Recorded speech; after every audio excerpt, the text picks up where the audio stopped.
Hello friends, today we are going to continue with organ system series. In this lecture number 3 we are going to cover endocrine system. Previously in lecture 1 and 2 we already covered the respiratory system and nervous system. So without any further delay, let's begin with our today's session.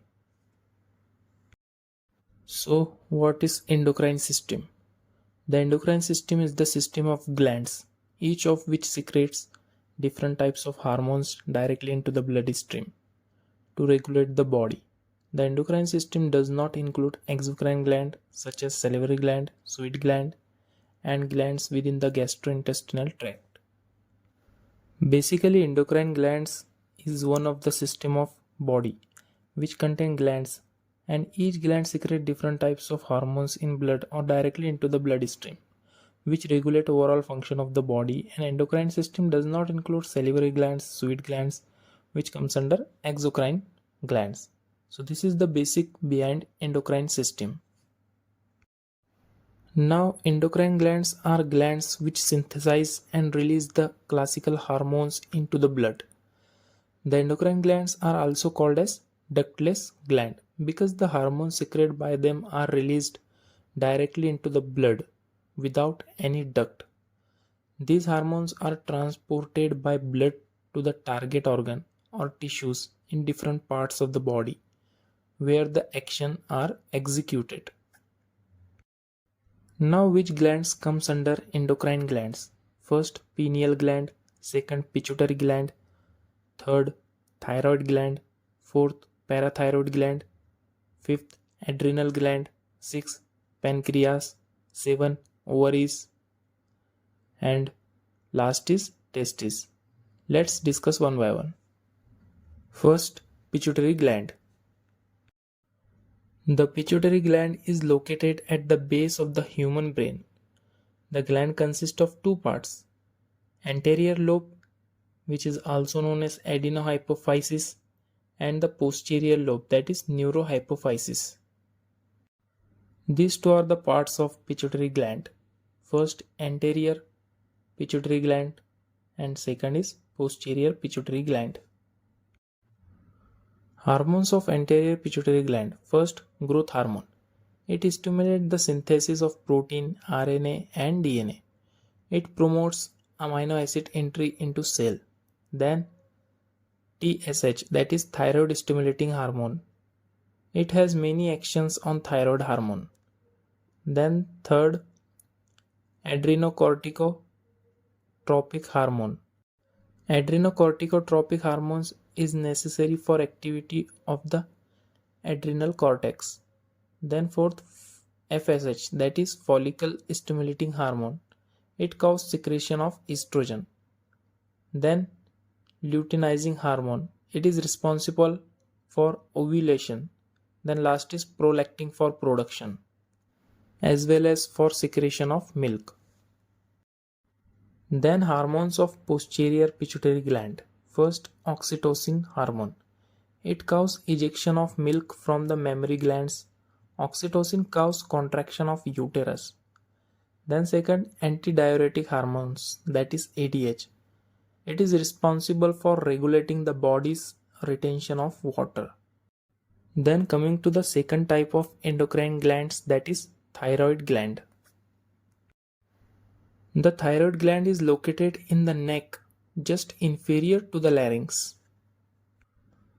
Now hormones of thyroid gland. First, triiodothyronine, which is also known as T3. It has great effect on cell metabolism. Then second, tetraiodothyronine, that is T4. It also has great effect on cell membrane. Then last is calcitonin, which lower calcium concentration in the blood. Then coming to the next gland from endocrine gland is parathyroid gland. The parathyroid glands are located on the posterior surface of the thyroid gland. They are tiny masses of glandular tissue that produces parathyroid hormones, also called parathormone. Parathyroid hormone regulates calcium metabolism in the body by increasing calcium reabsorption in the kidneys and by increasing the uptake of calcium from the digestive system. So this is all about the parathyroid gland and hormones of parathyroid glands. Now coming to the adrenal glands. The adrenal glands are two pyramid-shaped glands lying top the kidneys. The adrenal gland consists of an outer portion, the cortex, and an inner portion, the medulla. The adrenal cortex secretes a family of steroids called corticosteroids. The two main types of steroid hormone are mineralocorticoids and glucocorticoids. Mineralocorticoids such as aldosterone control mineral metabolism in the body. They accelerate mineral reabsorption in the kidney. Mineralocorticoid secretion is regulated by ACTH from the pituitary gland. Glucocorticoids such as cortisol and cortisone control glucose metabolism and protein synthesis in the body. Glucocorticoids are also anti-inflammatory agents. The adrenal medulla produces two hormones, that is epinephrine, which is also known as adrenaline, and norepinephrine, that is noradrenaline. Epinephrine increases heart rate, blood pressure, and the blood supply to skeletal muscle. Epinephrine functions in stressful situation to promote the fight-flight response. Norepinephrine intensifies the effects of epinephrine. Both hormones prolong and intensity the effects of sympathetic nervous system. Then next, pancreas. The pancreas is located just behind the stomach. Its endocrine portion consists of cell clusters called the islets of Langerhans. Now the composition of pancreatic islets. First alpha cell, that is A cell, then beta cell, and last is delta cell. So these three are the composition of pancreatic islets. First alpha cell. A cell secretes glucagon hormone. Glucagon accelerates glycogenolysis in the liver and it increases blood glucose. Second beta cell. Beta cell secretes insulin hormone which decreases blood glucose level. Then last is delta.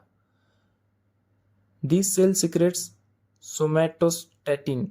It inhibits secretion of insulin and glucagon. Then second last gland is ovaries. The ovaries are small paired organs that are located near the lateral walls of the pelvic cavity. These organs are responsible for the production of the ova and the secretion of hormones. Ovaries are the place inside the female body where ova or eggs are produced. The process by which the ovum is released is called ovulation. The speed of ovulation is periodic and impacts directly to the length of the menstrual cycle. After ovulation, the ovum is captured by the oviduct after traveling down the oviduct to the uterus, occasionally being fertilized on its way by an incoming sperm, leading to pregnancy and the eventual birth of new human being. The fallopian tube are often called the oviducts and they have small hairs, that is cilia, to help the egg cell travel. Now hormones of ovary gland. First, estrogen hormone. It causes enlargement of uterus, prepare breast for lactation, development of secondary character, and it increases osteoblast activity. Then second, progesterone hormone. It inhibits the release of LH, preparation of uterus for pregnancy and breast for lactation. Now coming to last, that is testes. Testes are the male genital glands which is located outside the body in the scrotum. Now hormones of testes. First, testosterone hormone. It is responsible for the proper development of male sexual characteristics, adequate levels of red blood cells, that is RBC, and bone growth. Then second, dihydrotestosterone hormones, that is DHT hormone, which plays a vital role in sexual development of males.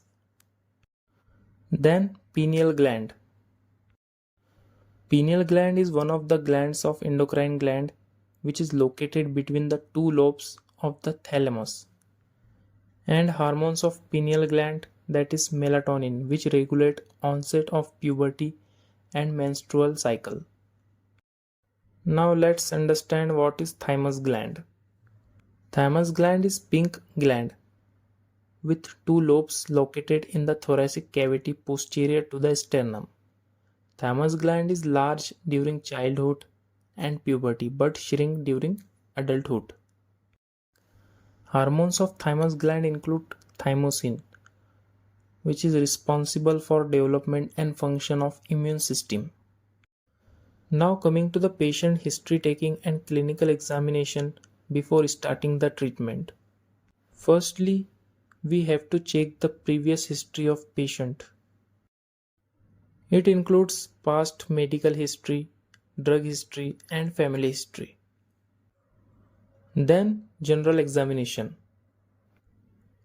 In general examination, an endocrine examination is focused, looking for signs to confirm differential diagnosis that you have developed during history taking or examining the function of one or more specific glands. In general examination, we will check size, subcutaneous tissue, length of the metacarpals, nails, palmar, erythema, sweating or tremor. Then we check skin thickness. Then general examination include axilla. In axilla we will note any skin tags, loss of hair or abnormal pigmentation. It also include face and mouth examination. On the face we will note acne, enlargement of the chin. In the mouth we will see buccal pigmentation and tongue enlargement. Then neck examination. On neck we will note any swelling or lymphadenopathy, examine the thyroid, palpate the supraclavicular region and note any excessive soft tissue. Then for chest, we will inspect any hair excess or loss, breast size in females, gynecomastia in males, nipple color and pigmentation. Then for abdomen, we will check the obesity. We inspect legs to see muscle weakness and any diabetes related changes. Now coming to the last topic, that is disorders of endocrine. First, hypothyroidism. These include dietary iodine deficiency, autoimmune thyroiditis, radioactive iodine treatment, surgical thyroid injury and pituitary adenoma. Signs and symptoms includes weight gain, anorexia, brittle hair, dry skin, muscle weakness, constipation and a cracking of voice. Then second, hyperthyroidism. Causes include chronic thyroiditis, bacterial thyroiditis, post-viral thyroiditis, toxic multinodular goiter and malignancy. Signs and symptoms include weight loss, irritability, restlessness, muscle weakness, sweating, vomiting, irritability and weight loss can occur. Then polycystic ovarian syndrome. PCO is caused by abnormal metabolism of androgens and estrogen with abnormal control of androgen production.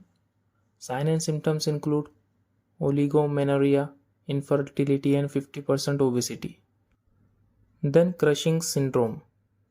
Causes include high ACTH production from a pituitary adenoma. Signs and symptoms include menstrual disturbance, excessive hair growth, muscle weakness, moon face, thinning of skin, skin infection and hyperpigmentation.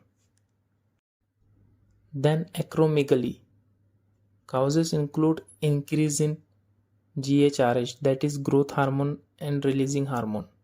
Signs and symptoms include headache, change in appearance, enlarged extremities, tiredness, erectile dysfunction and dysmenorrhea.